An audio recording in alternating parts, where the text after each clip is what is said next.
అన్ని రకాల లావాదేవీలు కానీ అన్ని రకాల అక్రమాలు కానీ అన్నీ లెక్కేస్తే దాదాపు 2 లక్షల కోట్ల రూపాయల కుంభకోణంగా చెప్పబడుతున్న ఆంధ్రప్రదేశ్ లిక్కర్ స్కామ్ జగన్మోహన్ రెడ్డి హయాంలో 5 ఏళ్లలో జరిగిన లిక్కర్ స్కామ్ 2 లక్షల కోట్ల రూపాయలుగా అనుకుంటున్న నేపథ్యం కదా. సో ఇది మెల్లమెల్లగా తాడేపల్లి తలుపులు తడుతున్న దిశగా సాగుతున్నట్టు కనపడుతుంది దర్యాప్తు. ఖచ్చితంగా ఈ దర్యాప్తు ఇప్పుడున్న దిశలోనే కనుక జరిగితే ఖచ్చితంగా తాడేపల్లి తలుపులు కొట్టక తప్పదు పోలీసులు, దర్యాప్తు బృందం, సిఐడి. ఎందుకు ఇది చెప్పాల్సి వస్తుందంటే ఈ కేసులో రెండోసారి సాక్షిగా విచారణకు హాజరైన విజయసాయిరెడ్డి ఇవాళ మాట్లాడిన మాటలు, ఇవాళ ఇచ్చిన సమాధానాలు, సిఐడి ముందు చెప్పిన సమాధానాలు బయటకు వచ్చి ఏం చెప్పాడో కొన్ని చెప్పాడు ఆయన ఓపెన్గానే. బయట చెప్పిన దానికి ఖచ్చితంగా ఇంకొక 4-5 రెట్లు లోపలే చెప్పుకుంటాడు, ఖచ్చితంగా చెప్పుకుంటాడు. ఎందుకంటే బయటకు వచ్చి లోపల ఏం చెప్పింది మొత్తం చెప్పరు కదా, ఆయన కొంచెం చెప్పాడు. నాకు తెలిసి 10-20% బయట మీడియాకి చెప్పుకుంటాడు, ఒక 80% ఎక్స్ట్రా లోపల చెప్పేసి ఉంటాడు మొత్తం. అవసరమైతే మళ్ళీ పిలవండి, నేను వస్తాను, మళ్ళీ వస్తానని కూడా అన్నాడంట. దీన్ని బట్టి ఈ కేసు చిక్కుముడి మొత్తం అసలు ఏం జరిగింది ఏంటి మొత్తం పూసగుచ్చినట్టు చెప్పేసినట్టుగా అర్థమవుతుంది మనకి. అయితే విజయసాయిరెడ్డి చెప్పిన దాన్ని బట్టి మనం దీన్ని 2-3 భాగాలుగా విభజిస్తే, ఒకటి, ఈ స్కామ్లో కింగ్ పిన్ ఎవరు, ఈ స్కామ్లో అసలు దీనికి బిగ్ బాస్ ఎవరు, సూత్రధారి ఎవరు సూత్రధారి ఎవరు. రెండవది, ఎగ్జిక్యూట్ చేసింది ఎవరు ఈ స్కామ్ని, అంటే పాత్రధారులు, ఎగ్జిక్యూట్ చేసింది ఎవరు అనేది రెండవది. మూడవది, అన్నిటికంటే ఇంపార్టెంట్, జగన్మోహన్ రెడ్డి ముఖ్యమంత్రి అవగానే మొదలుపెట్టిన స్కామ్ ఇది. విజయసాయిరెడ్డి మాటల్లో ఆయన యథాలాపంగా అన్నాడో ఏమో తెలియదు కానీ ఆయన చెప్పిన మాటలను బట్టి అర్థమవుతుంది ఏంటంటే, liquor policy Jaganmohan Reddy CM అయిన తర్వాత 6 నెలలకో 7 నెలలకో లిక్కర్ పాలసీ వచ్చింది. కానీ లిక్కర్ పాలసీ రావడానికంటే ముందే వీళ్ళు వచ్చిన దగ్గర నుంచి దీని మీద ఒక మిషనరీ, ఒక కోటరీ తయారు చేసి ఈ పని మీద ఉన్నారు వీళ్ళు.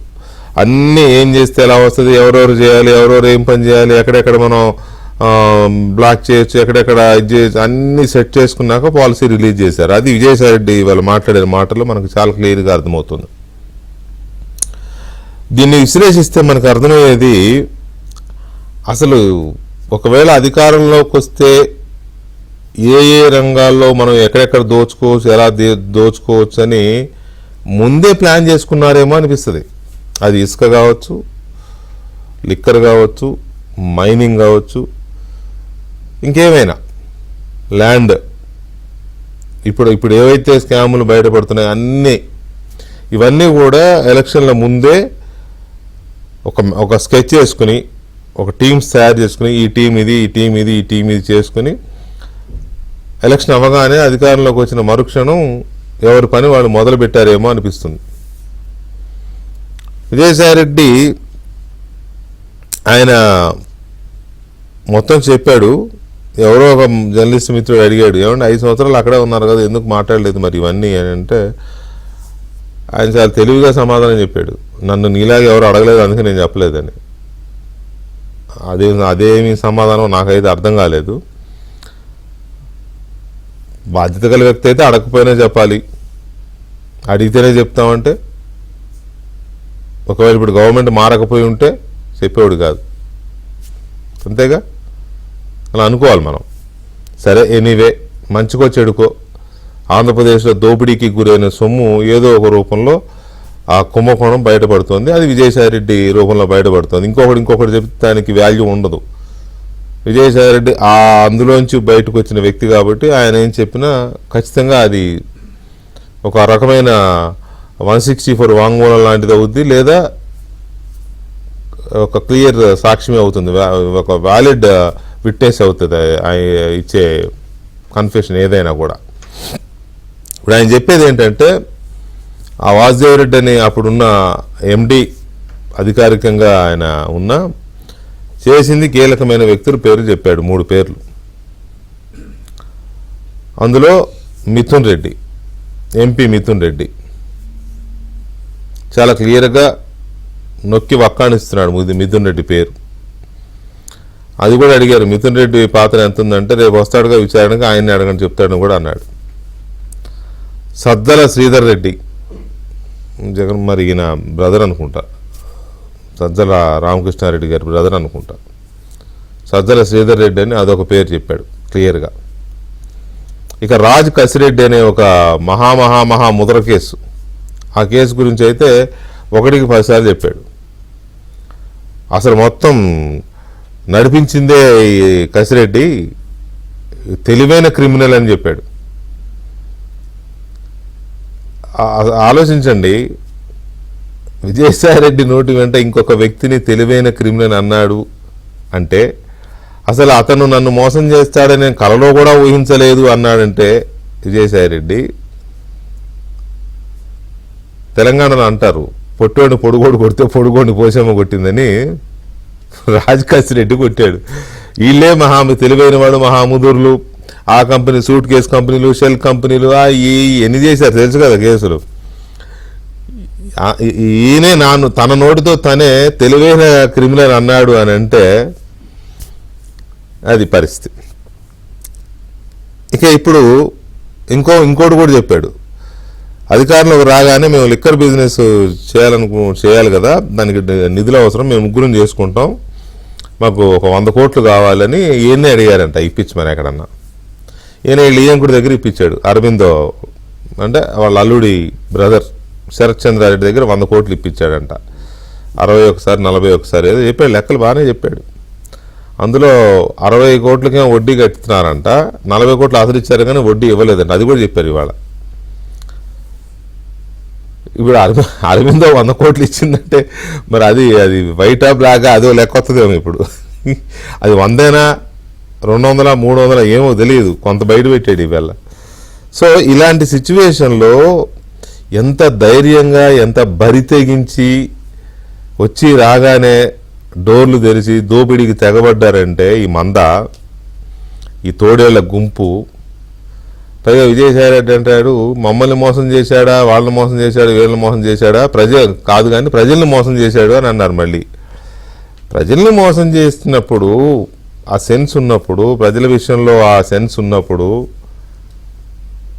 అప్పుడే చెప్పాలి కదా బయటికి. గవర్నమెంట్ మారిపోయిన తర్వాత మనకి పార్టీలో వాల్యూ లేదని, అసలు పార్టీకే వాల్యూ లేదని, కేంద్రం ఎప్పుడు కుమ్మేస్తో ఎప్పుడు మూసేస్తుందో అని, ఇవన్నీ తెలుసు, క్లియర్గా తెలుసు. చూస్తున్నాగా నిన్న ఇవాళ జగన్మోహన్ రెడ్డి అక్రమాస్తుల కేసులు ఆస్తులు అటాచ్మెంట్లు అవుతాయని తెలుసు. అందుకే మెల్లమెల్లగా ఎగ్జిట్ అయిపోయి ఇప్పుడు బయట పెడుతున్నారు. ఓకే, భయానికో భక్తికో కొన్ని నిజాలు బయట పెడుతున్నాడు ఆయన. అంతవరకు మనం ఆయన అభినందించకపోయినా మనం సంతోషించాలి ప్రజలుగా. కాకపోతే ఈ స్కామ్ని ఎంత పకడ్బందీగా చేసుకుంటూ వచ్చారు అనేది ఇప్పుడు పేర్లతో సహా బయటకు వస్తున్నాయి. రేపు మిథున్ రెడ్డి అటెండ్ అవుతాడు, ఎంపీ మిథున్ రెడ్డి. ఆయన ఏం చెప్తాడో చూడాలి. ఇక్కడ గమనించాల్సిన విషయం ఏంటంటే, రాజ్ కసిరెడ్డి అనే వ్యక్తి పరారీలో ఉన్నాడు. ఎక్కడికి పారిపోయాడు? చివరికి వాళ్ళ ఫాదర్ని సిఐడి విచారణకు రమ్మంటే మొన్న ఒక రోజు వచ్చి 10 నిమిషాలు విచారణ చేసి హెల్త్ బాగాలేదని వెళ్ళిపోతే మళ్ళీ ఇవాళ వచ్చాడు ఆయన.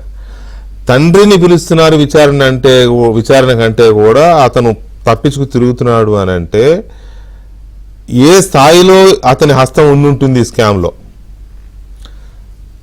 ఈ లిక్కర్ స్కామ్ జరిగింది పెద్ద ఎత్తున అనడానికి ఇదే పెద్ద నిదర్శనం.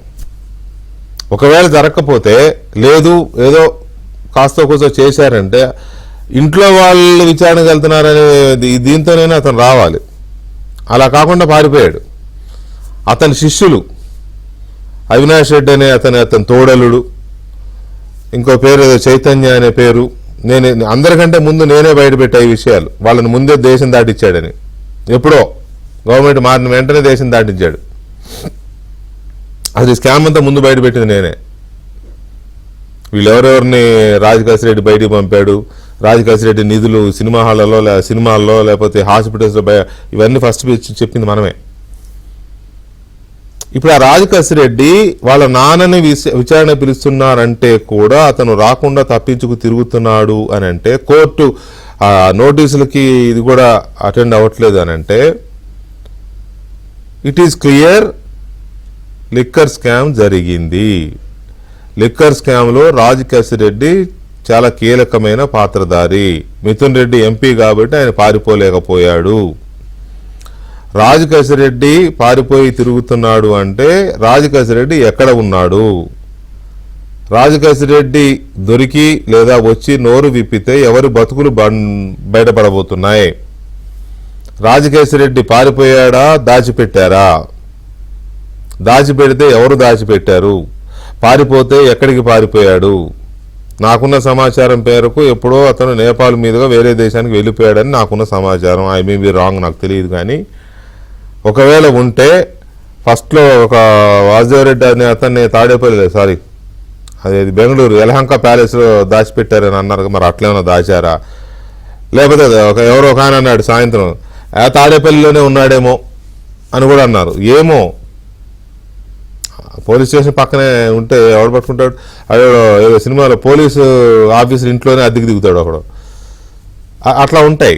కాబట్టి ఇంత తప్పించుకు తిరుగుతున్నాడు అని అంటే ఏదో ఉంది. ఏముంది, అసలుడే ఉన్నాడు దీంట్లో అనేది క్లియర్ అర్థమవుతోంది. సో ఈ స్కామ్ని మనం ఏ రకంగా అర్థం చేసుకోవచ్చు, దీన్ని ప్రభుత్వం ఎంత చిత్తశుద్ధితో బయటకు తీస్తోంది అనేది జరుగుతోంది. కానీ మిథున్ రెడ్డి విషయంలో కొన్ని అనుమానాలు వస్తున్నాయి. మిథున్ రెడ్డి విషయంలో ప్రభుత్వం కొంత సాఫ్ట్గా ఉందనే ఆరోపణలు కూడా వస్తున్నాయి. మనతో ఈ లిక్కర్ స్కామ్ మీద ఇవాళ విజయసాయి రెడ్డి చెప్పిన మాటలు కానీ, రాజకేశ్వరెడ్డి పరారీ మీద కానీ, లేకపోతే మిథున్ రెడ్డికి సంబంధించిన అంశం, ఇటువంటివన్నీ స్టెప్ బై స్టెప్ వెళదాం మనం. ఈ అంశం మీద మన చర్చలో పాల్గొంటున్నారు సీనియర్ జర్నలిస్ట్ విక్రమ్ పూలా గారు, అలాగే తెలుగుదేశం పార్టీ సీనియర్ నాయకులు Swachhandhra mission corporation chairman Kommareddy Pattabhiram గారు, అలాగే భారతీయ జనతా పార్టీ నాయకులు రవిచంద్రారెడ్డి గారు మనతో చర్చలో పాల్గొంటున్నారు. ముందుగా పట్టాభిరామ్ గారు నమస్తే అండి. నమస్కారం వికే గారు. పట్టాభి గారు, ముందు అసలు ఈ చర్చలోకి బేసిక్గా స్టార్ట్ చేసే ముందు మీకు ఇష్టమైన మీ అభిమాన ఏంటది చెప్పండి. మీకేదో ఇష్టమైన పిండి వంట ఏదో చెప్తారు కదండి రోజు. మీకు ఇష్టమైన పిండి వంట ఏదో చెప్తారు కదా. నా ఇష్టాలని మీకు తెలుసు కదా, చెప్పండి, మీరే చెప్పండి. ఏదో పకోడియో చెకోడియో అంటారు కదా. మా పకోడీ పేపర్ లో మద్యం మాఫియా మూల విరాట్ బాబే, నాడు బరితెగింపు నేడు దందా కొనసాగింపు. ఆ రోజుల్లోనంట 25,000 కోట్ల మించిన అక్రమాలంట.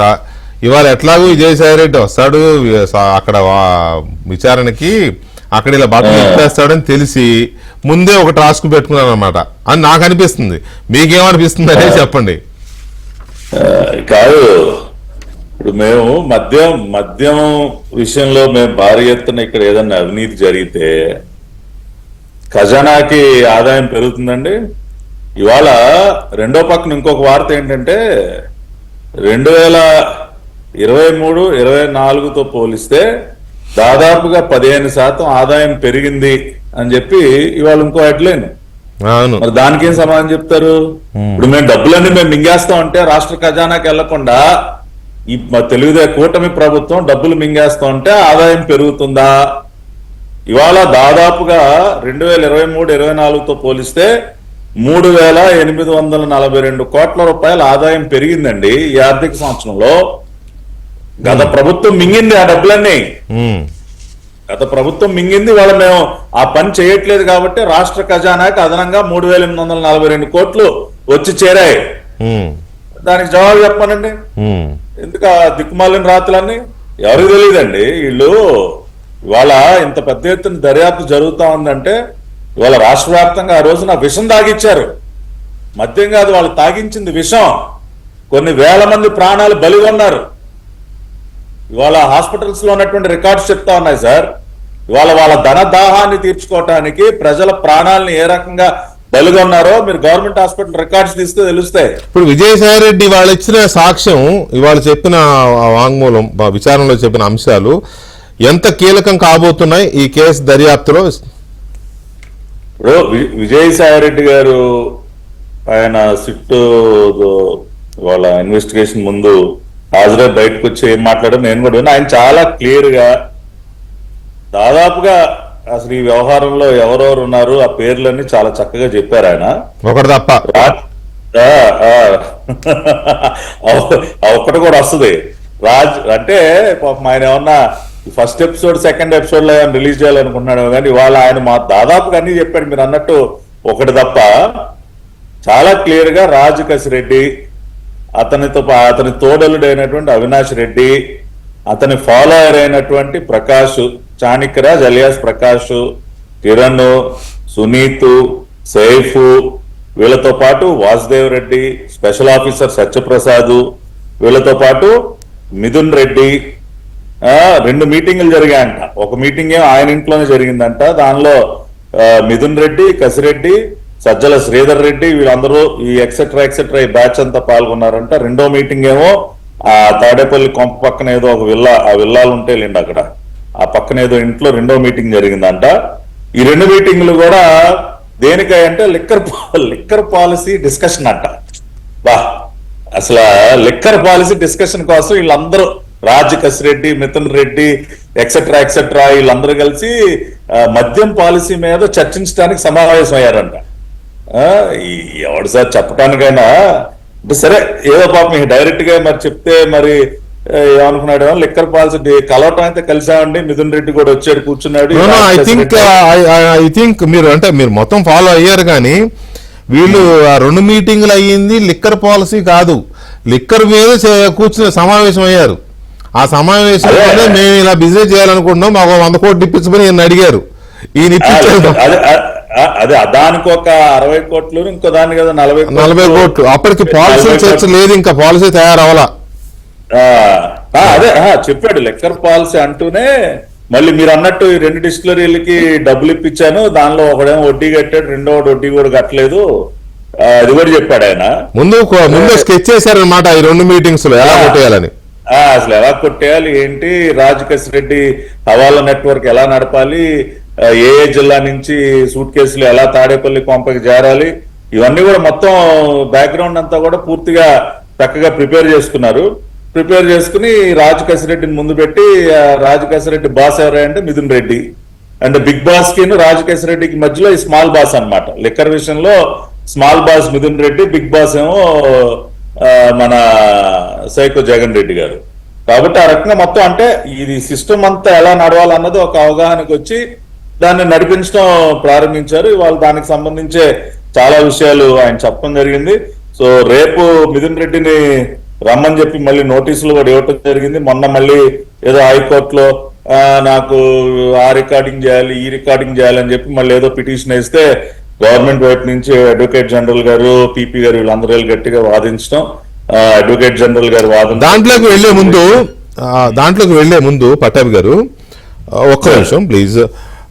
విక్రమ్ గారు, ఇవాళ విజయసాయి రెడ్డి గారు ఇంతకు ముందు కూడా మాట్లాడారు కానీ ఇవాళ ఇంకొంచెం ఎక్స్టెన్సివ్గా ఇంకొంచెం డీటెయిల్డ్గా చెప్పారు ఈ లిక్కర్ స్కామ్ గురించి. ఇప్పుడు ఆయన చెప్పిన మాటలను బట్టి లిక్కర్ స్కామ్ జరిగినట్టు, స్కామ్లో కీలకమైన వ్యక్తులు ఎవరెవరు అనేది ఒక కంక్లూజన్కి వచ్చేసినట్టేగా మనం సిట్టు గాని అంటే చూసేవాళ్ళు గారు. ఇవాళ విజయసాయి రెడ్డి గారు హీ స్పిల్డ్ ది బీన్స్ అండి. అది కనుక మనం జాగ్రత్తగా 1-2 సార్లు కనుక డీకోడ్ చేస్తే ఫస్ట్ అసలు మద్యం పాలసీని ఎవరు దాన్ని ఫార్ములేట్ చేస్తారు, అందులో ఎవరైనా ఎక్స్పర్ట్స్ ఉన్నారా? ఉన్నారు, వీళ్ళు ఎక్స్పర్ట్స్. అదే ఇప్పుడు అక్కడ సౌత్ ఆఫ్రికాలోనో ఇండోనేషియాలోనో లిక్కర్ బిజినెస్ చేసిన ఎక్స్పర్ట్స్ వీళ్ళందరూ. ఇప్పుడు అక్కడ కూర్చున్న వాళ్ళు మద్యం పాలసీని ఫార్ములేట్ చేయడానికి కొంతమంది ఎక్స్పర్ట్స్ ఉండాలి. ఎక్సైజ్ లో నిష్ణాతులైనటువంటి వాళ్ళందరూ ఉండి, కొంతమంది ఐఏఎస్ ఆఫీసర్లు గతంలో పనిచేసిన వాళ్ళు, రాష్ట్రానికి ఏ విధంగా ఆదాయం తీసుకురావాలి, అదేవిధంగా ఇప్పుడు ఉన్నటువంటి ఎగ్జిస్టింగ్ డిస్టిలరీస్ అంతా ఇవన్నీ కూడా ఎక్కడ వీళ్ళందరూ కూడా దాని గురించి అక్కడ చర్చించినట్టుగా ఆయన మాటల్లో కనపడలా. అక్కడే తెలిసిపోతుంది అంటే ఒక్క స్కామ్ని ఏ విధంగా చేయాలి. ఎందుకంటే సిట్ వాళ్ళు కూడా అడిగారని చెప్పాడు ఆయన. సిట్ వాళ్ళు అడిగారు అక్కడ ఏంటి, దానికి ఏమైనా కిక్ బ్యాక్స్ ఏమైనా దాని గురించి ఏమైనా ప్రస్తావన వచ్చిందంటే అటువంటిది ఏది రాలేదని అన్నాడు. అంటే ఈ మొత్తంలో విజయసాయి రెడ్డి గారు మొత్తం చెప్పిన దాంట్లో నేను చూసినది ఏంటంటే, ఆయన జగన్మోహన్ రెడ్డి గారిని ఇంకా ప్రొటెక్ట్ చేయడానికి ఏదో ప్రయత్నాలు చేస్తున్నాడు ఆయన. నెపాన్ని వేరే వాళ్ళ మీద నెట్టాలని చూస్తున్నాడు. అది దానివల్ల పెద్ద ప్రయోజనం ఉండదు. అసలు వీళ్ళందరూ కూడా అసలైన లేకుండా వీళ్ళందరూ ఎక్కడి నుంచి వస్తారు? ఈ రాజకేశిరెడ్డిని నేనే పెంచాను, నేనే పెంచి పోషించాను, పార్టీలో బాగా ప్రోత్సహించాను, నాకే టోపీ నాకు అప్పచెబితే నేను ఇతన్ని బాగా ఎంకరేజ్ చేశాను అన్నాడు. అవును. తర్వాత ఇంకోటి ఏంటంటే ఆశ్చర్యం, ఈయన్ని డబ్బులు ప్రొవైడ్ చేయమని వాళ్ళు అడగటం, పైగా వీళ్ళెక్కడా కూడా డిస్టిలరీలో లేకపోతే వేరే ఏం పెట్టలేదు. వాళ్ళు ఏంటంటే ఆ లిక్కర్ని అంటే దాన్ని ఏమంటారు డిస్ట్రిబ్యూట్ చేశారు అంతే ఆ డబ్బుతో. ఈయన అంటే బ్యాంకర్స్ అప్రోచ్ అవ్వకుండా ఈయన వేరే ప్రైవేట్ వాళ్ళ ద్వారా ఇప్పించడం ఫ్యామిలీ మెంబర్స్ ఎలా ఇప్పించాడు, ఇంట్రెస్ట్, తర్వాత వాళ్ళ క్రెడిబిలిటీ ఏంటి, క్రెడెన్షియల్స్ ఏంటి, ఇవన్నీ కూడా చెక్ చేయకుండా నోటి మాటగా వాళ్ళు డబ్బులు ఇవ్వటం 60 కోట్లు, ఒక ఆయనకి 40 కోట్లు. అసలు వ్యక్తి చెప్పకుండా అంత డబ్బు ఇస్తారా? ఎందుకు ఇస్తారు? వాళ్ళు ఏ వ్యాపారం చేద్దాం అనుకుంటున్నారు? ఈ ఆదానం ఇంకొక కంపెనీలో చెప్పారు. కాబట్టి దీంట్లో డీప్ రూటెడ్ కాన్స్పిరసీస్ ఇవన్నీ కూడా కనపడుతున్నాయండి. అందువల్ల వాళ్ళ సిట్ కొంత పురోగతి ఉంది. ఇంతకుముందు సిఐడి కంటే కూడా సిట్ వాళ్ళు 12 మందితో చేశారు. ఇప్పుడు రాజకేశిరెడ్డి ఇంటి మీద కూడా 15 చోట్ల సోదాలు అవన్నీ చేశారు. నేను అనుకోవటం రేపు ఎల్లుండో అంటే వెరీ సూన్ నేను అనుకోవటం ఏంటంటే రాజకేశిరెడ్డిని కనుక పట్టుకోగలిగితే మొత్తం వస్తుంది. రేపొద్దు మీరు చెప్పినట్టుగా మిథున్ రెడ్డి ఇంకొన్ని విషయాలు ఏదన్నా ఇప్పుడు, ఎందుకంటే వీళ్ళు ఇవన్నీ కొరిలేట్ చేసుకుంటారు కదా, ఈయన అడిగిన మీరు అన్నట్టుగా వాళ్ళ కొన్ని చెప్పుండొచ్చు మనకి, అంటే మీడియాకి అన్ని చెప్పడు కదా, కొన్ని చెప్పచ్చు. అయితే ఒకటైతే ఉందండి, ఇప్పుడు సిట్ వాళ్ళు ఏంటంటే ఎవ్రీ 15 daysకి వాళ్ళు ఒక రిపోర్ట్ ఇవ్వాలి గవర్నమెంట్కి డెవలప్మెంట్స్ మీద 15 daysకి ఒకసారి ఇవ్వమన్నారు. కాబట్టి ఇది నేను అనుకోవటం కొంత లేట్ అయినా కొంత ఇదైనా కూడా మొత్తం అయితే ఏదో తీగలాగితే డొంకంతా కదిలినట్టుగా మొత్తం అయితే వస్తుంది. ఇప్పుడు ఎందుకంటే సిట్ దీంట్లో చాలా వరకు ప్రోగ్రెస్ అయితే కనపడుతుంది. దీంట్లో విజయసాయిరెడ్డి గారు ఏంటంటే ఆయన కొంత వాళ్ళకి సహకరించడం, ఆయన కోపంతో చేస్తున్నాడా వాళ్ళ మీద ఏదో చేస్తున్నాడు, మొత్తానికైతే స్కామ్లో ఏ విధంగా జరిగిందనే దాని మీద తెలిసిపోతుంది అసలు. కాబట్టి నేను అనుకోవటం త్వరలోనే అందరూ బయటకు వస్తారని అనుకుంటున్నాను. రేపు మిథున్ రెడ్డిది చాలా కీలకం, మిథున్ రెడ్డి ఏం చెప్తాడు అనేది. అయితే ఈ స్కామ్కి సంబంధించి ఇవాళ విజయసాయి రెడ్డి గారు చెప్పిన ఆ మాటలు కానీ లేకపోతే జరిగిన తీరు కానీ అందులో వ్యక్తులు కానీ రాజ్ కసిరెడ్డి పరారైన వ్యవహారం, అతను ఎక్కడున్నాడో ఏంటో ఇప్పటివరకు తెలియకపోవడం, అతను తన తండ్రిని సిట్ పోలీసులు పదే పిలిచి విచారిస్తున్నారని తెలిసి కూడా అతను మా తండ్రి ఎందుకు నేనే వస్తానని చెప్పి రావాల్సిన బాధ్యత ఉంది కొడుగ్గా, అయినా తప్పించుకు తిరుగుతున్నాడు. అంటే ఎందుకు తప్పించుకు తిరుగుతున్నాడు? తను వస్తే ఎవరికి మూడుతుందని అతను తప్పించుకు తిరుగుతున్నాడు. ఈ అంశాలు చాలా కీలకం. రవిచంద్రారెడ్డి గారు నమస్తే అండి. నమస్తే అండి. రవి గారు, ఇప్పుడు విజయసాయిరెడ్డి గారు బయట పెడుతున్న విషయాలను బట్టి కానీ లేకపోతే మీరు కూడా అక్కడ చాలా సంవత్సరాలు పార్టీలో ఉండి చాలా క్లోజ్గానే అబ్జర్వ్ చేశారు కదా, మీకున్న అబ్జర్వేషన్స్ ప్రకారం కానీ లిక్కర్ స్కామ్ జరిగింది అనే దాని మీద మీ కామెంట్స్ ఏంటి? లేదా ఎవరు దీంట్లో కీలకమైన సూత్రధారులు, పాత్రధారులు? గారు సార్, మీకు గారికి, ప్రతాప్ గారికి, అలాగే ఏబిఎన్ ప్రేక్షకులందరికీ నమస్కారం. నమస్తే అండి. ఈ రోజు విజయసాయి రెడ్డి గారు మాట్లాడిన విధానంతో లిక్కర్ స్కామ్ అనేది 100% జరిగిందని సర్టిఫై చేస్తారండి. దాంతో పాటు చాలా ఒత్తిడిలో ఉన్నట్టు కనపడ్డారు. చాలా ఒత్తిడిగా, బ్యాలెన్స్డ్ గా చెప్పాలా వద్దా, ఈ అంశం ఎలాగా ఆ అంశం ఎలాగా అని తర్జన పడుతూ చెప్పినట్టు కనపడేది. ఫ్రీగా ఆ ఫ్లో కనపడలేదు. సహజంగా చాలా ఫ్లోతో అటాక్ చేసి మాట్లాడతారు. ఒక విలేకరు అడిగినా ఇంకోరు అడిగినప్పుడు మీరు చూసారు. ఇప్పుడు ఇన్ని రోజులు ఎందుకు చెప్పలేదంటే ఇన్ని రోజులు మీరు అడగలేదు కదా అనే తీరులో ఆయన మాట తీరు ఉంటుంది.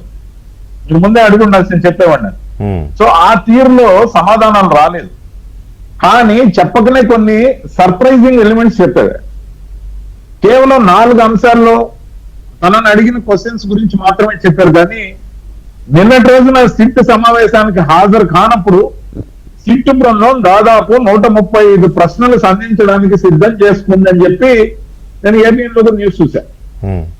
అన్నిట్లో వచ్చింది. సో 135 దాదాపు ప్రశ్నలతో సిట్ రెడీగా ఉంది. ఆయన వస్తే వాటిని అన్నింటినీ అడగాలని. ఖచ్చితంగా 4 ప్రశ్నలతోనే సరిపెట్టి ఉండరని నా నమ్మకం. అన్ని మీరు అన్నట్టు అన్ని ప్రెస్ కి చెప్పాల్సిన అవసరం లేదు కాబట్టి తను చెప్పుకుండకపోవచ్చు. కానీ దాంతో పాటు ఈరోజు ఒక అడ్జసెంట్ ఆన్సర్ వచ్చింది. అసలు సిట్ కి సంబంధించి ఈ మద్యం కుంభకోణంకి సంబంధించి కాకుండా తాను రివీల్ చేసిన అంశం మనం మర్చిపోకుండా అంశం, ఖచ్చితంగా పరిగణలోకి తీసుకోవాల్సిన అంశం. ఒరిస్సాకు సంబంధించి లిక్కర్ రేటు తక్కువగా ఉంటుంది, సెల్లర్ ఒరిస్సా, బయ్యర్ తమిళనాడు. అవును, మీరు కరెక్టే. ఒరిస్సా నుంచి బయలుదేరిన మద్యం ఆంధ్రప్రదేశ్ ద్వారా తమిళనాడుకి పోవాలి. దానికి సంబంధించి వాళ్ళు ప్రశ్న అడిగారని చెప్పారు. ఈ ప్రశ్నని మీరు హైలైట్ చేయాల్సిన అవసరం ఉంది. అవును, అడిగారని చెప్పారు. ఆంధ్రప్రదేశ్ ద్వారా ఎన్ని లోడ్లు ఆంధ్రప్రదేశ్ ద్వారా అక్కడికి పోయింది అనే అనుమానాలు రేకెత్తున్నాయి. దాంతోపాటు అక్కడి నుంచి తెచ్చిన సొమ్ము మెడ్రాస్ కు పోయే నెపంతో దారిలోనే బెల్ట్ షాపుల్లో అమ్మేశారా, వాటి సొమ్ము విలువ ఎంత అనే, అంటే సిట్ చాలా మైన్యూట్ గా క్వశ్చన్ చేసిందనే అంశం మనకి తెలుస్తాం. చాలా డీప్ గానే దర్యాప్తు సాగుతుందో అనుకోవాలి. 100%. నాకు తెలిసి ఇప్పటికే వాసుదేవ్ రెడ్డి గారిని బాగా ఎండిగా ఉన్న వ్యక్తిని గ్రిల్ చేసి అన్ని అంశాలు క్రోడీకరించుకున్న తర్వాత మాత్రమే ఆంధ్రప్రదేశ్ ప్రభుత్వం ఆయన్ని సెంట్రల్ గవర్నమెంట్ కి అప్పచెప్పింది రైల్వే శాఖకి సురక్షితంగా నేను అనుకుంటున్నాను. ఎందుకంటే వాళ్ళకి కావాల్సిన అన్ని ఆన్సర్లు వాసుదేవ్ రెడ్డి గారు ఇచ్చేస్తున్నారని నా నమ్మకం. అదర్వైజ్ ఒక విచారణ ఎదుర్కొంటున్న ఐఏఎస్ ని అర్జెంట్ గా అరెస్ట్ చేసిన తర్వాత గ్రిల్ చేసి సిట్ పర్యవేక్షణలో ఉన్నప్పుడు సెంట్రల్ గవర్నమెంట్ కి with immediate effect over night బదిలీ కారు. ఎందుకంటే ఆయన సహకరిస్తాన్ని వాంగ్మూలం ఇచ్చి ఉండొచ్చు, పేపర్ రిటర్న్ అండర్టేకింగ్ ఇచ్చి ఉండొచ్చు, కావాల్సిన సమాధానాలన్నీ సఫిషియెంట్ గా చెప్పేసి ఉండవచ్చు అని నా అనుమానం. దాంతో పాటు సత్యప్రసాద్ గారు కూడా అక్కడ ఆ రోజు ఉన్న కార్యదర్శి గారు ఎంటైర్ దాంట్లో లిక్కర్ కు సంబంధించిన మినిస్టర్ నారాయణ స్వామి గారిని కూడా అడగాల్సిన అవసరం ఉందని నా అభిప్రాయం. మినిస్టర్ గారికి ఏం సంబంధం లేకుండా ఉండదు కదా సార్, తెలియకుండా తెలిసిన తెలియకపోయినా అడగాలి కదా సిట్, అడగాలి. Correct, you are right. సకల శాఖ మంత్రి అసలు ఆయన వేరే ఉన్నా ముఖ్యమంత్రి మినిస్టర్ కి తెలిసినా తెలియకపోయినా అడగాల్సిన అవసరం ఉంది. కరెక్ట్ మీరు అన్నది. దళిత మంత్రి అయినా ఆయన అడగాలి. Valid point. ఆయన పర్యవేక్షణ లేదు, ఆయన మొత్తం కూడా మిథున్ రెడ్డి గారే టేకప్ చేశారని అనుకోవాల్సిన అవసరం వస్తున్నప్పుడు నారాయణ స్వామి గారు కేవలం ఎక్సైజ్ శాఖ మంత్రిగా ఉన్నట్టు మొత్తం అంశం కూడా మిథున్ రెడ్డి గారి చేతిలోకి వెళ్ళిపోయినట్టు మనం భావించాల్సి వస్తుంది. లేదంటే సిట్ కూడా దాన్ని పూర్తిగా పరిగణలోకి తీసుకుని ఆయన్ని పిలిచి ఉండకపోవచ్చు అనేది నా ఉద్దేశం. ఇకపోతే డిస్టిలరీకి సంబంధించి వాళ్ళకి సంబంధించిన లావాదేవీల రిపోర్ట్లన్నీ కూడా ఇప్పటికే తెప్పించుకున్నట్టు తెలుస్తుంది. వాళ్ళందరినీ కూడా రాబోయే 1-2 రోజుల్లో విచారణకి వరుస క్రమంలో పిలిచి విచారణ, అంటే కిక్ బ్యాక్స్ ఇచ్చారా, ఎందుకు ఇచ్చారు, మీ లావాదేవీలు ఏంది, మీకు పేమెంట్స్ ఏ విధంగా ఏ డేట్లతో వచ్చాయి, ఎంతెంత వచ్చాయి, మీ దగ్గర తీసుకున్న లిక్కర్ ఎక్కడి నుంచి ప్రొక్యూర్ చేశారు, అసలు ప్రొక్యూర్మెంట్ ఎలా జరిగింది, అసలు లిక్కర్ ప్రొక్యూర్మెంట్ క్వాంటిటీ ఎంత, దాని క్వాంటమ్ ఆఫ్ సేల్ ఎంత, ఆ సేల్ లో ఉన్న రేట్ ఎంత, ఆ రేట్ లోకల్ బ్రాండ్స్ కి ఇంత రేట్ ఎందుకు ఇచ్చారు, ఆ రేటుని ఇప్పటి వరకు ఇంత రేటు అంటే 10 రూపాయలు చేసే లోకల్ సబ్బుని 60 రూపాయలు 70 రూపాయలు చేసే సోప్ తో సమానంగా అమ్మితే ఎవరు ఒప్పుతారు కదా సార్? అవును. అదే విధంగా లోకల్ బ్రాండ్స్ అన్నిటినీ, కొత్త బ్రాండ్స్ అన్నిటినీ లీడ్ బ్రాండ్స్ తో సమానంగా అమ్మడంలో ఇక్కడ లోపాయికారి వ్యవహారాన్ని కూడా వాళ్ళు ఎస్టాబ్లిష్ చేసినట్టు కనబడుతోంది. దాంతోపాటు లావు కృష్ణదేవరాయలు గారు చెప్పిన దాన్ని చూస్తే 98,872 కోట్ల రూపాయలు బిజినెస్ జరిగినట్టు చెప్తున్నారు. దాంట్లో 659 కోట్ల రూపాయలు మాత్రమే ఆన్లైన్ పేమెంట్ జరిగినట్టు చెప్తున్నారు. మరి 2,534 షాపులు గతంలో చంద్రబాబు నాయుడు గారి హయాంలో 4,380 షాపులు అఫీషియల్ గా ఉండేవి. అప్పుడు బిల్ షాపులు అన్నారు, అవి 2 రోజుల్లోనే క్రష్ చేసామన్నారు వైఎస్ఆర్సీపీ ప్రభుత్వంలో. నేను కూడా అనేకసార్లు మీడియాలో చెప్పా. కానీ 4,380 లైసెన్స్డ్ షాపుల్ని 2,534 ప్రభుత్వ షాపులుగా పెట్టడంతో పాటు కొన్ని ఎలైట్ షాపులని 100-200 కొన్ని అటు ఇటుగా సబ్జెక్ట్ కరెక్షన్, బార్లు సపరేట్. ఇవి కాకుండా 2,534 షాపులు ఏవైతే ఉన్నాయో అవి అన్ని గవర్నమెంట్ పర్యవేక్షణలో నడిచినప్పుడు ఈ లోకల్ బ్రాండ్లకి రేటు ఎందుకు అంత ఫిక్స్ చేశారు, వాటికున్న మార్జిన్ ప్రకారం కరెక్ట్ గా వాళ్ళకి ఎంత చెల్లించారనే దాంట్లో ఈ క్యాష్ ట్రాన్సాక్షన్ విషయంలో మోసం జరిగిందనే అనుమానాలు ఖచ్చితంగా వస్తాయి. నాలాంటి వాడికే వచ్చినప్పుడు సిట్టు లాంటి వాళ్ళు ఖచ్చితంగా వస్తాయి. కరెక్టే. ఇక్కడ నేనేమంటానంటే కాదు ఇక్కడ పాయింట్ ఏంటంటే మీరు స్టార్టింగ్ అన్నారు ఆయన ఏదో ఒత్తిడికి లోనయ్యి కనపడ్డాడు అని మీరు అన్నారు. కొంత అది నాకు అనిపించింది. విక్రమ్ గారేమో జగన్మోహన్ రెడ్డిని ప్రొటెక్ట్ చేయడానికి ట్రై చేస్తుంటే అనిపిస్తుంది అనేది విక్రమ్ గారు మాట్లాడిన మాట. నేనేమంటానంటే ఇప్పుడు మీ అబ్జర్వేషన్ కానీ మీరు చెప్పిన దాన్ని బట్టి కానీ మీరు అక్కడ ఉండి చూసిన దాన్ని బట్టి కానీ ఇప్పుడు ఇవన్నీ ఎటు దారి తీస్తున్నాయి, తాడేపల్లి డోర్ కొట్టేదాకా వెళ్ళవా? సార్ నేను ఇంకో 2-3 మాటలు చెప్పాక మీరే డిసైడ్ చేస్తారు. ఓకే, జనం కూడా డిసైడ్ చేస్తారు. ఓకే. ఇప్పుడు 2534 షాపుల్లో క్యాష్ తీసుకోమని చెప్పింది ఎవరు? Point number 1. 2534 షాపుల్లో ఉద్యోగస్తులు ఎవరు? Point number 2. ఎవరు నియమించారు? వాళ్ళని అవుట్ సోర్సింగ్ కాంట్రాక్ట్ బేస్ లో కదా నియమించారు. మరి వాళ్ళని ఎవరు తీసుకున్నారు? ఎండి గారి ఆధ్వర్యంలో తీసుకుని ఉంటారు దాదాపుగా. ఎండి గారు ఎవరు పర్యవేక్షణలో పనిచేశారు? ఒలిచేసేయచ్చు, మొత్తం కేసు అంతా ఒలిచేయచ్చు. ఏం పెద్ద ఇబ్బంది ఏం లేదు. సో ఒక విచారణ అధికారి ఆలోచించే తీరు ఇలాగే ఉంటుంది. నేను విచారణ అధికారి కాదు, కానీ లౌక్యం తెలిసినోడుగా కరెక్ట్ గా ఏ విధంగా దాన్ని ఓపెన్ చేస్తే తెలుస్తుంది అనేది చెప్పడం జరుగుతుంది. ఇకపోతే 2534 షాపుల్లో ఉన్న వాళ్ళకి ఇన్సిస్ట్ చేస్తే తప్ప, క్యాష్ బిజినెస్ మాత్రమే చేయమని చెప్తే తప్ప, క్యాష్ లేకుండా మేము అమ్మేది లేదని చెప్తే తప్ప 98,872 కోట్ల కేవలం 659 కోట్లు మాత్రమే ఆన్లైన్ పేమెంట్ జరగాలి. అది కూడా ఎలక్షన్ కు ముందు మాత్రం అలా జరిగింది. అవును. ఇక్కడే సస్పెక్ట్ ఎవరు? దాని తర్వాత ముఖ్యంగా ఇక్కడ ఈ ఏదైతే రాజకేశ్వర రెడ్డి గారు కర్త కర్మ క్రియ అని చెప్పారు, విజయసాయి రెడ్డి గారు పదే చెప్పడంతో పాటు ఈ రోజు రిపీట్ చేసి ఆయన దగ్గర ఉన్న 5 మంది అనుచరుల పేర్లు కూడా చెప్పారు. వాటి పేర్లు నేను చెప్పాల్సిన అవసరం మీడియాలో ఉన్నాయి. మరి రాజకేశ్వర రెడ్డి కర్త కర్మ క్రియ అయితే ఎక్సైజ్ శాఖ ఏం చేసింది? ఎక్సైజ్ శాఖ ఎవరు ఆధ్వర్యంలో పనిచేసింది? మినిస్టర్ గారు ఏం చేశారు? మినిస్టర్ గారి కార్యదర్శి ఏం చేశారు? మరి అవన్నీ కూడా మిథున్ రెడ్డి గారు చూసారా? లేకపోతే రాజకేశ్వర రెడ్డి గారికి అన్ని అధికారాలు మినిస్టర్ కి మినిస్టర్ గారిని తప్పు పట్టాభి గారు నాకు తెలుసు, ఎందుకంటే సన్నిహితంగా చూసి ఆయన ఎంత మంచివాడు.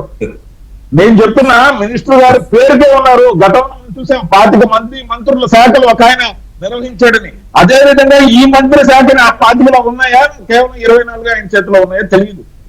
అందుకే అంటున్నా, ఆయన గౌరవిస్తున్నా అంటున్నా. ఆయన నాకు సంబంధం లేదు, ఇలా జరిగిందని ఆయన కానీ వచ్చి ఒక వ్యాఖ్య చేసినా, ఆయన వచ్చి వాంగ్మూలం ఇచ్చినా, ఇది ఎవరి మేడకు చుట్టుకుంటుంది, ఎందుకు చుట్టుకుంటుందో మీకు తెలుసు. లేదు, మీరు అన్నది కాదండి రవి గారు, మీరు అన్నది చాలా వ్యాలిడ్ పాయింట్. ఎందుకంటే శాఖ కాబట్టి మినిస్టర్ కరెక్టే. ఇప్పుడు ఆ శాఖకు సంబంధించి సార్ మనము నా శాఖలో ఇంత జరిగితే నాకు తెలియకుండా జరిగిందని ఆయన చెప్పాడంటే ఏం జరుగుతుందో మీరు చెప్పాలి. అసలు ఆయన ఏం చెప్పినా కూడా ఆయన ఏం చెప్పినా కూడా అది చాలా ఇంపార్టెంట్. నాకు తెలియకుండా జరిగింది, నాకేం తెలియదన్నా ఇంపార్టెంటే. నాకు తెలుసు అంటే ఇంకా కొంపలు అంటుకున్నట్టే. నాకు తెలుసు పలానా నాతో చేయించారు అన్నాడు అనుకోండి, ఇంకా కొంపలు అంటుకున్నట్టే. ఏదున్నా కరెక్ట్ అండి, మీరు అన్నది కరెక్టే. అప్పుడున్న రెడ్డికి ఆ పవర్స్ ఎవరు ఇచ్చారు సార్ అది చెప్పాలి ముందు. కర్త కర్మ క్రియ అని చెప్తున్నారు సాయిరెడ్డి గారు. సాయిరెడ్డి గారు చెప్తున్న దాంట్లో జర్నలిస్ట్ కాలనీలో ఉన్న తన సొంత గృహంలో జరిగిందని చెప్పారు. ఆ తర్వాత తాడేపల్లిలో తన నివాసంలోనే జరిగిందని చెప్పారు. ఎక్కడో కదా క్వార్టర్స్ లోనే, తన క్వార్టర్ లోనే జరిగింది మీటింగ్ అన్నారు. అన్నింటిలోకి highlight point sir, the maximum focused point. ఈ రోజు ఒక క్వశ్చన్ కి ఆయన ఇచ్చిన సమాధానం. రెండవసారి మీటింగ్ జరిగినప్పుడు తన నివాసం తాడేపల్లిలో ధనంజయ రెడ్డి గారు, కృష్ణమోహన్ రెడ్డి గారు ఉన్నారా అని మైన్యూట్ క్వశ్చన్ అడిగింది. ఎవరు అడిగింది? సిట్ అడిగింది. విజయసాయి రెడ్డి గారు ఆన్సర్ ఏమి ఇచ్చారు? లేదని చెప్పలా, కాదని చెప్పలా, నేను ఆలోచించి చెప్తా, నాకు గుర్తు లేదని చెప్పారు అన్న. గుర్తు తెచ్చుకొని చెప్తా అన్నాడు. అంటే వాళ్ళు ఉన్నారు అని రేపు రోజులు చెప్తే అది దేశం. మీరు ఇంకో మాట అన్నారు, రాజకేశ్వర రెడ్డి గారు నేపాల్ మీదుగా వేరే దేశానికి వెళ్ళిపోయి ఉంటారు అన్నారు. ఒకవేళ లండన్ కే వెళ్ళిపోయారు అనుకున్నాం కొంచెం సేపు. లండన్ నుంచి ఎవరిని తీసుకురావడం వీలు కాదు, అమెరికా నుంచే తేలేకపోతున్నారు మనకు వ్యతిరేకంగా మాట్లాడిన వాళ్ళని. కాబట్టి లండన్ నుంచి అసలు రానే రాదు. ఓ 4 సంవత్సరాలు మొత్తం కేసు, రేపు మిథున్ రెడ్డి గారు కూడా వచ్చి రాజకేశ్వర రెడ్డి గారి మీద చెప్పేశారు అనుకున్నాం. మొత్తం కేసు రాజకేశ్వర రెడ్డి గారు దొరికితే తప్ప సాల్వ్ కాదు అనుకున్నాం. 4 సంవత్సరాల తర్వాత లేదా 5 సంవత్సరాల తర్వాత ఆయన ఎప్పుడైనా కనిపిస్తే అప్పుడు సంగతి. మరి అప్పుడు దాకా ఈ కేసు తేలినప్పుడు ఎన్ని కొండలతో వెళ్ళి ఎలుకు దొరకనప్పుడు ఏం ప్రయోజనం? ఇది ఆలోచించాల్సిన అంశం. అదే నేను అక్కడికే వస్తున్నా.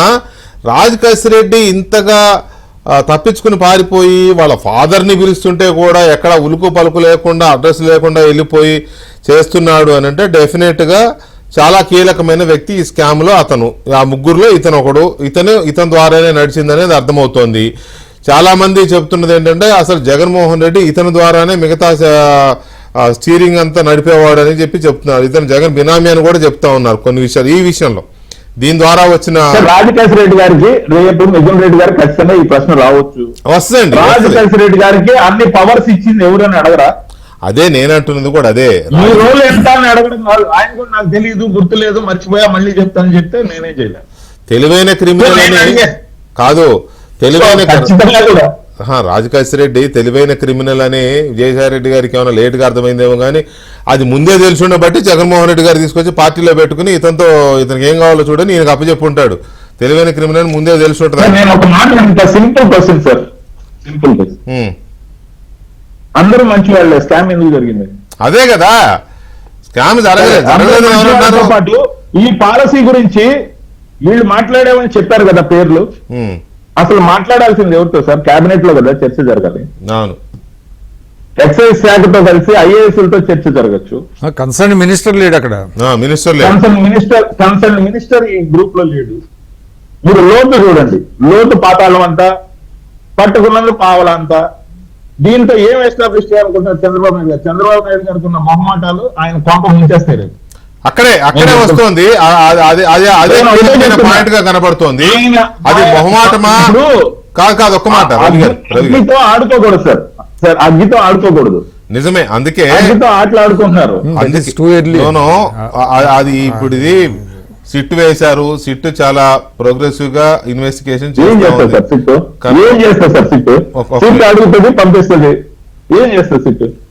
ఒక్క నిమిషం. ఇప్పుడు ఎస్టాబ్లిష్ అవుతుంది, స్కామ్ జరిగిందని ఎస్టాబ్లిష్ అవుతుంది. కాకపోతే ఇక్కడ పట్టుకోవాల్సిన పాయింట్ ఏంటంటే రాజకేశ్వర రెడ్డి అనే వ్యక్తిని వెంటనే ఎందుకు వీళ్ళు ముందు అదుపులోకి తీసుకోలేకపోయారు, ఊరు దాటేదాకా ఏం చేశారు అనేది ఒక చాలా కీలకమైన పాయింట్ ఒకటి కనపడుతుంది. అన్నా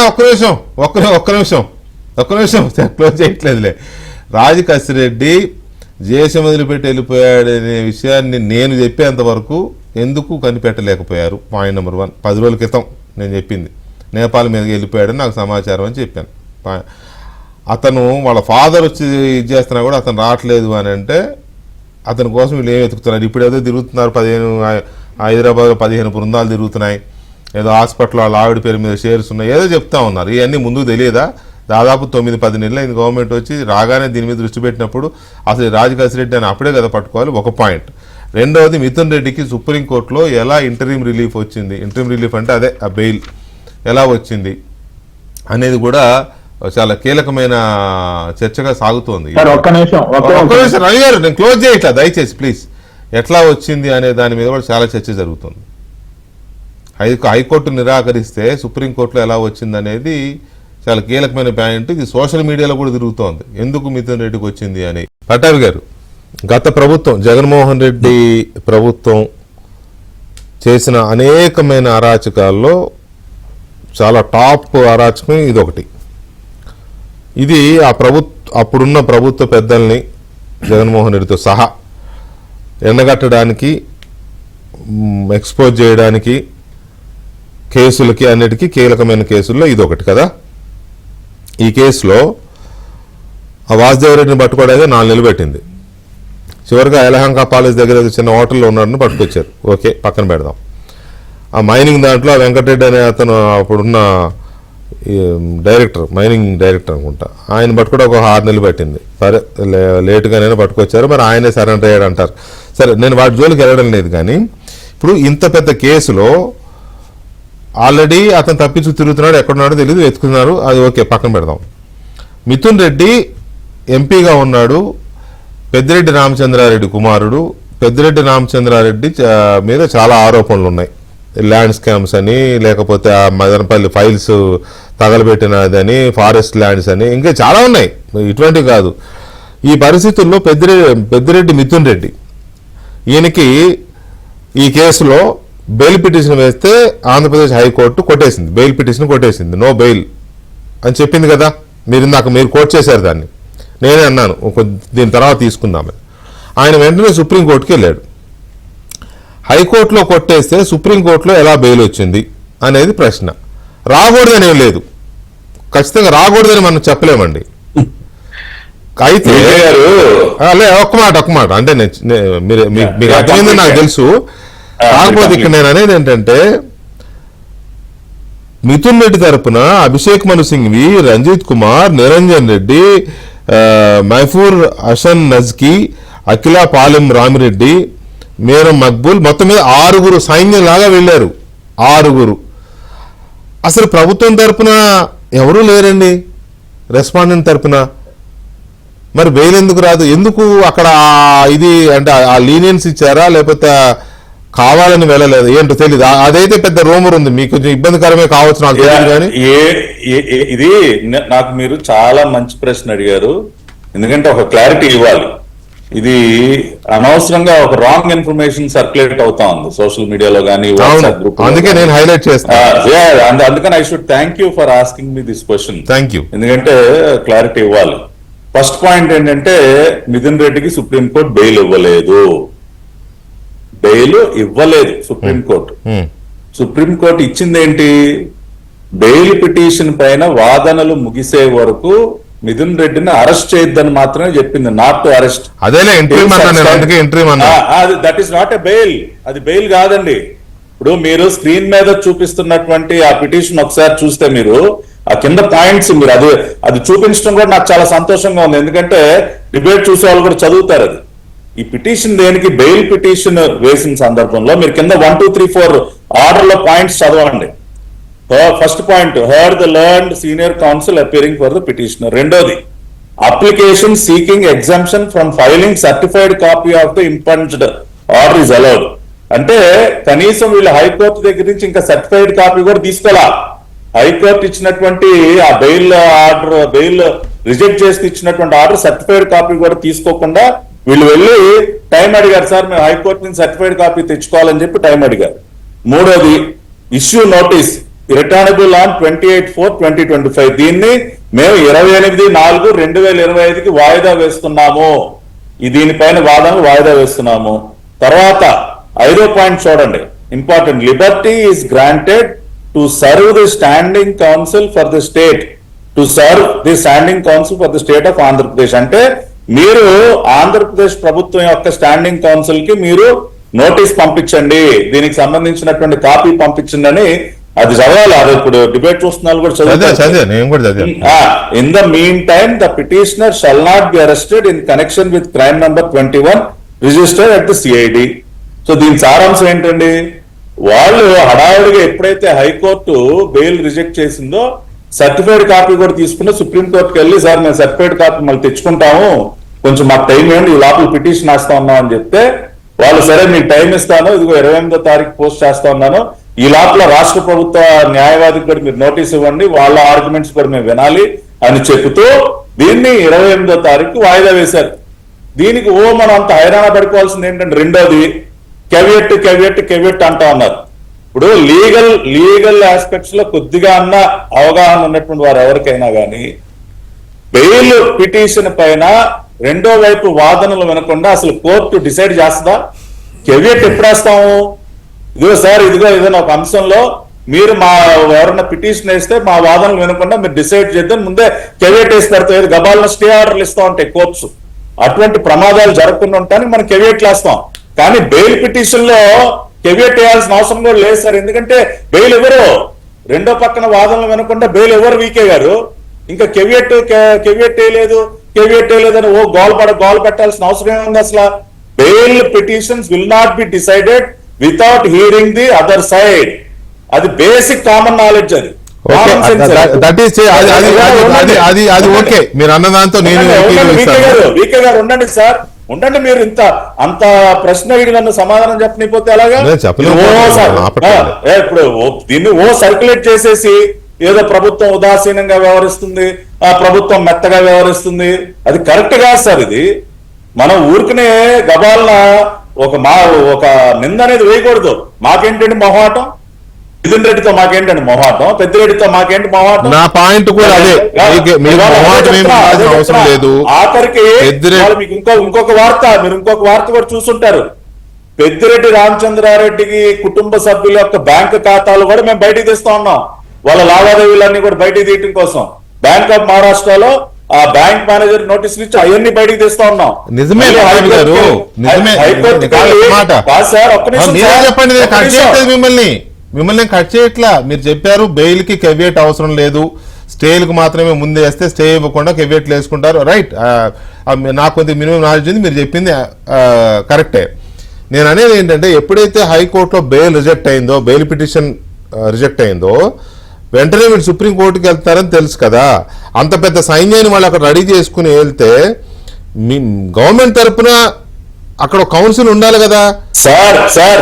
లేకపోవడం అనేది కొంత విచిత్రంగా అనిపిస్తుంది ఎవరికైనా. కాదు వాళ్ళు అసలు నోటీసే సర్వ్ చేయలేదు కదా మాకు. అక్కడ 5th పాయింట్ ఏం చెప్పింది court? You have to serve notice to the standing council of government of Andhra Pradesh అని చెప్పారు. అసలు అక్కడ మాకు నోటీసే సర్వ్ చేయలేదు. అందుకనే కదా కోర్టు ఆ పాయింట్ పెట్టింది ఆర్డర్ లో. లేదంటే ఆర్డర్ కాపీలో ఆ పాయింట్ ఎందుకు పెడతారు? పెట్టి 28వ తారీఖు వాయిదా వేశారు. మీరు అవతల వాళ్ళకి నోటీస్ ఇవ్వండి, వాళ్ళ ఆర్గ్యుమెంట్స్ మేము వినాలి, అది విన్న తర్వాత మేము డిసైడ్ చేస్తాం. అప్పటి వరకు నాట్ టు అరెస్ట్ అని ఇచ్చారు. అది బెయిల్ కాదు, జస్ట్ రిలీఫ్. ప్రభుత్వం ఎక్కడ ఉదాసీనంగా వ్యవహరించట్లేదు, ఎక్కడ ఉదాసీనంగా వ్యవహరించాల్సిన అవసరం లేదు. రెండో పక్కన మిథున్ రెడ్డికి సంబంధించి రెండో పక్కన మీరు చూస్తే నిన్న హైకోర్టులో మళ్ళీ వెళ్తే స్వయంగా అడ్వకేట్ జనరల్ నుంచున్నారు సార్. అక్కడ దమ్మాలపాటి శ్రీనివాస్ గారు ఈ వెంట దేర్ పర్సనల్ ఏజీ గారే వాదించి అతను అడిగినటువంటిది సౌకర్యం లేకుండా కోర్టు కూడా ఏకీభవించింది అడ్వకేట్ జనరల్ తో. ఎస్, అటువంటిదే అక్కర్లేదు, మీరు వెళ్ళి అక్కడ కూర్చోండి, రేపు మీరు వెళ్ళి అటెండ్ అవ్వండి, సీసీ కెమెరా మాత్రమే పెడతారు కానీ రికార్డింగ్ లీకాలు అని కొత్త మీరు ఏదో రకరకాలుగా అడ్డం పడేటటువంటి ప్రయత్నాలు చేస్తున్నారు. కోర్టు తోసుకొచ్చింది మిథున్ రెడ్డి యొక్క వాళ్ళ లాయర్ల యొక్క వాదనల్ని. స్వయంగా అడ్వకేట్ జనరల్ వెళ్ళి వాదించారు అక్కడికి వెళ్ళి. ఇంకా ప్రభుత్వం వైపు నుంచి ఉదాసీనత ఎక్కడ ఉంది సార్? రెండో పక్కన ఇందాక రవిచంద్రారెడ్డి గారు ఏదో చంద్రబాబు నాయుడు గారు మొహాటం పడుతున్నారు అనేది అన్నారు. అన్నా, మొహాటాల గురించి మాట్లాడితే నేను చాలా మాట్లాడొచ్చు. ఇవాళ కేంద్ర దర్యాప్తు సంస్థలు ఏ కేసులు ఎన్ని రకాలుగా మొహాటాలు పడతా ఉన్నాయో అవన్నీ మనం ఇప్పుడు కూటమిలో మనం ఇద్దరం కూడా పార్ట్నర్స్ గా ఉన్నాం. ఒక కోయిలేషన్ గవర్నమెంట్ నడుస్తుంది కాబట్టి నేను I don't want to go deep in to it. కాబట్టి నేను ఆ మొహాటాలు ఏ కేసులు ఏ మొహాటాలు అవన్నీ నేను మాట్లాడదలుచుకోలే. చంద్రబాబు నాయుడు గారికి పెద్దిరెడ్డి విషయంలో గానీ మిథున్ రెడ్డి విషయంలో గానీ ఎక్కడా మొహాట పడాల్సిన అవసరం లేదు. ఖచ్చితంగా ఉక్కు పాదంతో తొక్కేస్తాం. పెద్దిరెడ్డి చేసినటువంటి అరాచకాలు ఏది కూడా వదలం. కాకపోతే లీగల్ ప్రాసెస్ లో కొంత సమయం పట్టొచ్చు, అంతేగాని ఎవరిపైనా కూడా ఉదాసీనంగా వ్యవహరించాల్సినటువంటి అవసరం లేదు. రేపు he has to come. Mithun Reddy రావాల్సిందే. రేపు మళ్ళీ కూడా నోటీస్ ఇచ్చాం, మేమేం వదిలిపెట్టలేదే మిథున్ రెడ్డిని. మళ్ళీ కూడా నోటీస్ ఇచ్చాం. ప్రభుత్వం సుప్రీంకోర్టు కూడా ఎక్కడ మీరు నోటీసులు ఇవ్వద్దు, విచారణకు హాజరు కావద్దని చెప్పలా, అరెస్ట్ చేయొద్దు, బెయిల్ పిటిషన్ పైన వాదనలు ముగిసే వరకు అరెస్ట్ చేయొద్దని మాత్రమే చెప్పింది. రేపు 28వ తారీఖున కూడా మీరు చూస్తారు ప్రభుత్వం వైపు నుంచి ఎవరు వెళ్ళి వాదనలు వినిపిస్తారో, ఎంత గట్టిగా వాదనలు వినిపిస్తారో. సుప్రీంకోర్టులో కూడా బెయిల్ రాదండి, సుప్రీంకోర్టులో కూడా బెయిల్ ఖచ్చితంగా రాదని కూడా మనం అనవసరం లేదు సార్. వస్తే రావచ్చు. ఎందుకంటే నేను అనే పాయింట్ కరెక్టే గారు, మీరు ఒక మాట అర్థం చేసుకోండి. సుప్రీంకోర్టులో 28వ తారీఖు ఆర్గ్యుమెంట్స్ అవ్వచ్చు, 28వ తారీఖు బెయిల్ రాకపోవచ్చు, రాదని మనం ఎలా చెప్పగలం? కోర్టు సబ్స్టాన్షియల్ ఎవిడెన్స్ ఉందని చెప్తున్నా. కరెక్టే సార్, ఉండొచ్చు. ఆయనకు ఆ రైట్ ఉంది, కోర్టుకి వెళ్ళే రైట్ ఉంది. కోర్టు కన్విన్స్ అయితే ఆర్గ్యుమెంట్స్ తో బెయిల్ ఇవ్వచ్చు, లేదా కన్విన్స్ కాకపోతే బెయిల్ అక్కడ కూడా రిజెక్ట్ అవ్వచ్చు. అందులో నాకు ఎలాంటి సంశయం లేదు. కాకపోతే అక్కడ రెస్పాండెంట్స్ దగ్గర అది బ్లాంక్ గా ఉండడం అనేది రాంగ్ మీనింగ్ పోతుంది. అది మీ దగ్గర క్లారిఫికేషన్ కోసం అడిగాను. You clarified it. ఇక పీపుల్ విల్ డిసైడ్ ఎందుకు అది వీళ్ళ తరఫున రిప్రజెంటేషన్ లేదు సుప్రీంకోర్టులో ఆ పర్టికులర్ డే 3వ తారీఖు నాడు అనే దాని మీద పీపుల్ విల్ డిసైడ్ కదా. దాన్ని అక్కడితో ఎందుకంటే సార్ ఇప్పుడు సార్ సుప్రీం కోర్టులో వందల కేసులు వస్తాయి సార్, నోటీస్ సర్వ్ చేయండి అసలు అవతల పార్టీకి ఎలా తెలుస్తుంది? అదే సార్, అందుకే అన్నా. ఇప్పుడు అదే అందుకనే నేను చాలా క్లియర్ నాకంటే మీరు లీగల్ నాలెడ్జ్ ఎక్కువ ఉండొచ్చు, కానీ మన ఇద్దరికంటే ఎక్కువ లేదన్నా, నేను నిజమే చెప్తున్నాను. కానీ మన ఇద్దరికంటే ఎక్కువ ఉన్న వాళ్ళు చాలా మంది ఉంటారు కదా, వాళ్ళు ఎవరికి తోచిన మరి వాళ్ళు ఏం ఆలోచించుకుంటారు మనకు తెలియదు. Just I want to expose the ఇష్యూని అది ఎలా అర్థం చేసుకుంటారు అనేది మనం వదిలేద్దాం, వాళ్ళకి వదిలేద్దాం. Opportunity to clarify you clarified it, you made your point efficiently, no doubt. Right Vikram గారు, ఇక్కడ ఇంకొక పాయింట్ ఏంటంటే ఎంతసేపు రాజ్ కసిరెడ్డి చుట్టూ తిరుగుతోంది, రాజ్ కసిరెడ్డి చుట్టూనే తిరుగుతోంది. రాజ్ కసిరెడ్డి ఇప్పుడు లేడంటే ఈజ్ ఎట్ లార్జ్, దేశంలోనే వాళ్ళు ఉన్నాడో లేడో, పోలీసులకు దొరకట్లేదు, విచారణకు రావట్లేదు, నోటీసులకు అందుబాటులో లేడు, రేపేమవుతుందో తెలియదు. ఇప్పుడు ఆయన చుట్టూనే తిరిగితే ఆయన దొరక్కపోయినా ఇంకేమన్నా అయినా ఇక ఈ దర్యాప్తుకి ఇంకా ఏమి లేనట్టే కదా. ఎందుకంటే విజయసాయి రెడ్డి ఆయన పేరు చెప్తున్నాడు, రేపు పితుర్ రెడ్డి గారు వచ్చి కూడా నాకేం తెలియదు అంత రాజకాశి అన్నాడు అనుకోండి, సపోజ్, ఇంకేముంది అక్కడితో ఆ దారం తెగిపోతుందిగా బంధం. అట్లాగా ఉండదండి. అంటే ఇప్పుడు రాజకాశి రెడ్డి అని ఆయనకి ఈ was no way connected to the government. అతను లేకపోయినా కూడా అతనికి ఎవరు ఎంపవర్ చేశారు, అతనికి మంత్రికే నోటీసులు ఇవ్వనప్పుడు, కన్సర్న్ మంత్రికే నోటీసులు ఇవ్వనప్పుడు తర్వాత గవర్నమెంట్కి ఇప్పుడు ఒకటండి, ఇప్పుడు ఇందాక రవిచంద్రారెడ్డి గారు మాట్లాడుతూ కూడా కొంచెం దీనిగా ఉంది, అంటే హార్ష్గానే ఉంది ఒక రకంగా, అంటే ఉదాసీనంగా ఎందుకంటే ఉదాసీనంగా ఉంటే అసలు సిట్టేరుగా. ఇప్పుడు ముందు సిఐడి వేశారు, సిఐడి వేసిన తర్వాత ఇప్పుడు సిట్టు మొదలైంది. సిట్టు కూడా చాలా దూకుడుగానే ఉంది, కొంచెం చాలా వరకు వాళ్ళు రావటం దీంట్లో ప్రోగ్రెస్ కనపడుతుంది. కాబట్టి మనం చంద్రబాబు నాయుడు గారికి ఏదో యాస్పర్షన్స్ని చేసి ఆయన ఏదో మొహాటం, ఇప్పుడు పెద్దిరెడ్డి గారు చంద్రబాబు నాయుడు గారు మొట్టమొదటి నుంచి వాళ్ళు రైవల్స్, పొలిటికల్ ఆగర్భ శత్రువులు అనేది తెలుసు. ఈయన ఎన్ని ఇబ్బందులు పెట్టాడు అనేది మనం అందరికీ తెలుసు. ఆయన ఆల్రెడీ పొంగనూరు వెళ్తే అక్కడ ఏం జరిగింది అనేది చూసాం, ఆల్మోస్ట్ ఆయన్ని అటాక్ చేశారు. ఇవన్నీ అంగళ్ళు ఇన్సిడెంట్స్. కాబట్టి ఇది పట్టాభి గారు చెప్పినట్టుగా కరెక్ట్, ఇది మొహాటాలకి వెళ్ళేటువంటి పరిస్థితి అయితే కనపడదు. అదే జరిగితే ఇక దానికి అర్థమే ఉండదు. తర్వాత ఏంటంటే మీరు చెప్పింది కూడా రైట్ పాయింట్, ఏంటంటే ఇక్కడ మనం సుప్రీంకోర్టు కూడా యాస్పర్షన్స్ని మనం చేయలేం. కాకపోతే ఏంటంటే it is the duty of the Telugu Desam party ప్రజలకి చెప్పగలగా. ఇప్పుడు ఎప్పుడైతే ఈ విధంగా చాలా మంది అనుకుంటున్నారు ఇది టెంపరరీ రిలీఫ్ వచ్చినప్పటికీ కూడా ఏంటి ఈయన బయటకి ఎందుకు రాలేదనేది, అటువంటి విషయాల్లో కొంచెం పార్టీ ఇంకొంచెం అలర్ట్ గా ఉండాల్సినటువంటి అవసరం అయితే ఉందండి. అయితే ఒకటి, రాజకాశి రెడ్డి రేపు దొరికినా దొరకకపోయినా కూడా అతన్ని తీసి మళ్ళీ కేసు అయితే ముందు డెఫినెట్ గా వెళ్తుంది. ఎందుకంటే రాజకాశి రెడ్డి ఏమి ప్రభుత్వంలో ఆ రోజు ఉన్నటువంటి ప్రభుత్వంలో అతను ఏం పవర్స్ లో ఉన్నవాడేం కాదు, అతన్ని ఎవరో పెట్టారు. కాబట్టి ఆ ఎవరు అనే అతను, ఆ బిగ్ బాస్ ఎవరు అనేటువంటిదే తేలాలి. రైట్. రవిచంద్రారెడ్డి గారు ఇక్కడ పాయింట్ అదే, మీరు కూడా అదే, అంటే ఇవన్నీ వదిలేద్దాం, ఈ మొహమాటాలు ఇవన్నీ వదిలేద్దాం. అట్లంటే ఇప్పుడు ఈ మొహమాటం 15 ఏళ్ళ నుంచి జగన్మోహన్ రెడ్డి విషయంలో మళ్ళీ మోడీ గారికి మొహమాటం ఉందని ఇంకెవరు అడుగుతారు. అందుకే దాని జోలికి వెళ్లకుండా డైరెక్ట్ పాయింట్కి వస్తే, రాజకాశి రెడ్డి చుట్టూనే తిరుగుతోంది కేసు, అంతే కదా. ఇప్పుడు సాయిరెడ్డి గారు అదే చెప్పినాడు, రేపు మిథున్ కూడా అదే చెప్పాడు అనుకోండి, ఇంకేముంది, అంతా రాజకాశి రెడ్డి అంటే రాజకాశి రెడ్డి ఎక్కడున్నాడో తెలియదు, ఎప్పుడు వస్తాడో తెలియదు, వస్తాడో రాడో కూడా తెలియదు, లండన్లో ఉంటాడో ఇంకో దుబాయ్లో ఉంటాడో తెలియదు మనకు. కాబట్టి రాజకాశి రెడ్డి చుట్టూనే ఈ దర్యాప్తును కనుక సెంట్రిక్ గా చేస్తే ఇంకా ఈ స్కామ్ దర్యాప్తు అనేది ముందుకు వెళ్తుందా? ఆ పాయింట్ మాట్లాడదాం, టైం తక్కువ ఉంది ప్లీజ్. ఖచ్చితంగా వెళ్తాం సార్, ఖచ్చితంగా వెళ్తాం. ఎందుకంటే రాజకాశి రెడ్డికి ఈ పవర్స్ ఇచ్చింది ఎవరు అనేది ఒక కోణంలో ఎంక్వైరీ చేస్తే వెళ్తుందా? అది చెప్పాల్సింది రాజకాశి రెడ్డి కదా, నాకు ఎవరు పవర్ ఇచ్చారు అని రాజకాశి రెడ్డి చెప్పాలి, అతనే లేకపోతే ఎందుకు చెప్పాలి? తప్పు సార్, అది రాజకాశి రెడ్డికి ఆ పవర్స్ ఇచ్చింది ఎవరు అనేది ఎక్సైజ్ శాఖ చెప్తుంది. ఓకే, చెప్పాలి, లేకపోతే కన్సర్న్ మినిస్టర్ చెప్పాలి, కార్యదర్శి చెప్పాలి, ఎండీ చెప్పాలి. MD is having all the signature power to get any procurement, MD చెప్పాలి. మరి ఎండీకి తెలియకుండా రాజకాశి రెడ్డి ఎలా డీల్ చేస్తారు సార్? ఇప్పుడు పంపించారు కదా సార్ బయట, వాసుదేవ్ రెడ్డి ఆల్రెడీ చెప్పుండాలి కదా సార్. అవును. అంతేకాకుండా ఎండి కాకుండా, మినిస్టర్ కార్యదర్శి కాకుండా, మినిస్టర్ గారి వాంగ్మూలం లేకుండా అసలు రాజకేశ్ రెడ్డి కనిపించడం లేదు. మొర్రోని 4 నోటీసులు ఇచ్చి 15 బృందాలు తిరుగుతున్నాయి హైదరాబాద్ లో. వెరీ గుడ్, కరెక్టే, కమిటెడ్ గా తిరుగుతున్నారు అనుకుందాం. కానీ లుకౌట్ నోటీసులు ఇచ్చారా అనేది సబ్జెక్టు కరెక్షన్. నాకు తెలియదు. లుకౌట్ ఉంది. లుకౌట్ ఉందండి. తెలియదు, అందుకే లుకౌట్ ఉంది కాబట్టి అతను నేపాల్ మీదుగా వెళ్ళిపోయాడు అనేది నాకు వచ్చిన ఇన్ఫర్మేషన్ నేను షేర్ చేశా. లుకౌట్ నోటీసులు ఇచ్చుంటే మంచిదే. కానీ నేను అనేది రాజకేశ్ రెడ్డిని ఎవరు ఆథరైజ్ చేశారనేది వస్తే, రాజకేశ్ రెడ్డి కనిపించకపోయినా కూడా రాజకేశ్ రెడ్డికి ఆథరైజ్ చేసే ముద్దాయిలు అవుతారు కదా సార్. ఆ మాటకు వస్తే రాజకేశ్ రెడ్డి హైదరాబాద్ లో కొంతమంది సినిమా వాళ్ళకు అడ్వాన్సులు ఇచ్చాడంట. అదేదో హాస్పిటల్లో పెట్టుబడి పెట్టాడు, ఇంకెక్కడో రియల్ ఎస్టేట్ కంపెనీలో పెట్టుబడులు పెట్టాడు. సినిమా వాళ్ళకైతే నాకున్న ఇన్ఫర్మేషన్ ప్రకారం మరీ సూపర్ హీరోస్ కాదు కానీ ఒక మోస్తరు హీరోలకు కొంతమందికి అడ్వాన్స్ కూడా ఇచ్చున్నారంట. ప్రొడ్యూసర్లు కొంతమందికి ఫైనాన్స్ కూడా పెట్టున్నాడంట. ఈ డబ్బంతా లిక్కర్ స్కామ్. నాకు తెలిసి 5,000 కోట్ల రూపాయలు వీటన్నిటిలో పెట్టాడు అని అంటున్నారు. ఈ 5,000 కోట్లు ఎవరి తరఫునైనా పెట్టాడా, ఆయన సొంతంగా పెట్టాడా? దర్యాప్తు ముందుకు వెళ్తే వాళ్ళు కూడా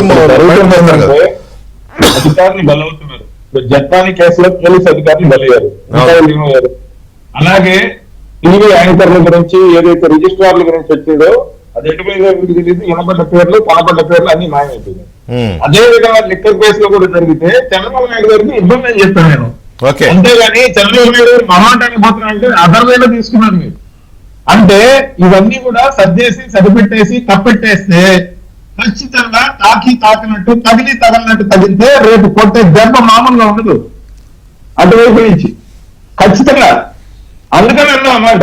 రైట్, ఓకే చూద్దాం. అంటే ఇదైతే ఒకటి స్కామ్ జరిగింది అనేది ఎస్టాబ్లిష్ అయింది. కాకపోతే స్కామ్ జరిగిందని ఎస్టాబ్లిష్ అయినా కూడా సూత్రధారులు బయటికి రావాలంటే పాత్రధారులు దొరకాలి, పాత్రధారులు చెప్పాలి. ఆ పాత్రధారులు ఎక్కడున్నారో సిట్ ఎలా వాళ్ళని పట్టుకొస్తుంది అనేది చాలా ఇంట్రెస్టింగ్ పాయింట్సే. చూద్దాం ఏం జరుగుద్దో. రవి గారు థ్యాంక్ యూ వెరీ మచ్ అండి. పట్టాడి గారు అండ్ ఒక్క నిమిషం అండి కంక్లూడ్. అంటే విజయసాయి రెడ్డి గారు మాట్లాడిన దాంట్లో ఒకటి ఏంటంటే, పాపం ఆయన పెట్టినటువంటి టీవీలో ఆయన గురించి నెగిటివ్ గా మాట్లాడారు. అది ఆయన కూడా చెప్పాడుగా, అది నేను పెట్టిందంటే నా మీద రాశారు. Thank you very much Vikram గారు గుర్తు చేసినందుకు. ఇది వాళ్ళ డిబేట్.